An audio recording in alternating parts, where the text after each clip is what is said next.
Have you ever felt the pull to do something and once you notice it, you just can't let the idea go?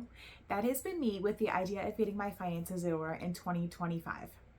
It started back in December when all of these videos started popping up on my YouTube feed about no and low spend months, as well as just living on what you had and living within your means. And then the pull got even greater when my husband and I were thinking about dropping thousands of dollars for a new refrigerator for our kitchen when our current one was working perfectly well.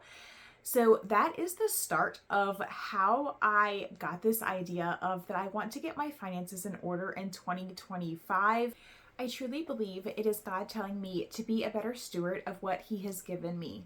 If we take a step back, I wanted to give a little overview of my finances so far. I have always been okay with money. Nothing has ever gone seriously awry as far as being in crazy amounts of debt or anything.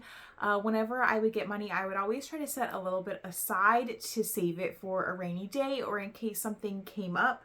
But at the same time, I never really budgeted either. If I had money, I would put a little aside and then spend what I had. And so I never exactly knew where all of my money was going until I started kind of dabbling with the idea of budgeting in 2022. I came across the Budget Mom and ended up purchasing her budget tracker, budget planner.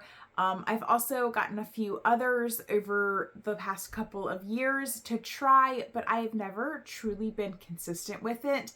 I have mostly been a mix of cash budgeting as well as digital sinking funds. So that is kind of where I am at as far as going on my financial journey.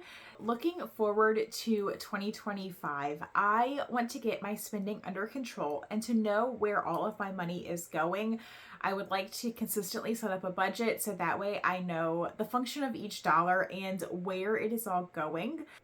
One of the major drivers for me wanting to do this is the fact that I had a baby in 2024, and if you know anything, you know that babies are expensive and daycare is even more expensive. And so now that I am back at work, I have the extra bill of sending my son to daycare, and I want to make sure that I know that I have that money in my account each month when I need to pay for his babysitter.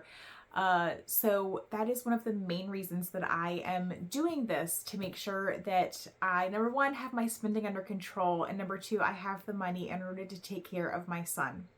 The third thing that I would like to accomplish in 2025 is to pay off my Jeep. I purchased a Jeep in 2022 with the idea of paying it off within, I think, 5 or 7 years. I don't exactly remember how long the loan is, but I am done with it. I don't want to have this car bill anymore. I would like to be able to just get it paid off in 2025 and rest assured that I own the Jeep outright and I can use that money for savings for my son, for his education, or anything else that we need it for. Finally, along the lines of babies are expensive, I would like to fully fund my medical account again. With giving birth last year, it destroyed all the savings that I had for medical, and so I would like to fully fund that back up, so in case we have another medical emergency or something else that, you know, comes up, that we have that money set aside, that we are not worried about our health and how we will get health care. So those are what I am looking forward to, and those are the few things that I am looking forward to in 2025, and I hope that you will stick with me on this journey. Some of the ideas that I have for this channel are just cash stuffing, budgeting, just anything that is fun and kind of led by God that I should be sharing. I am hoping to share with you.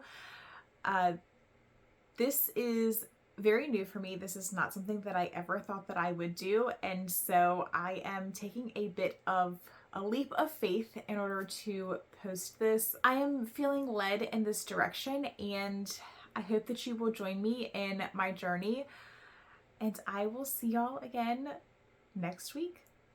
Bye, guys.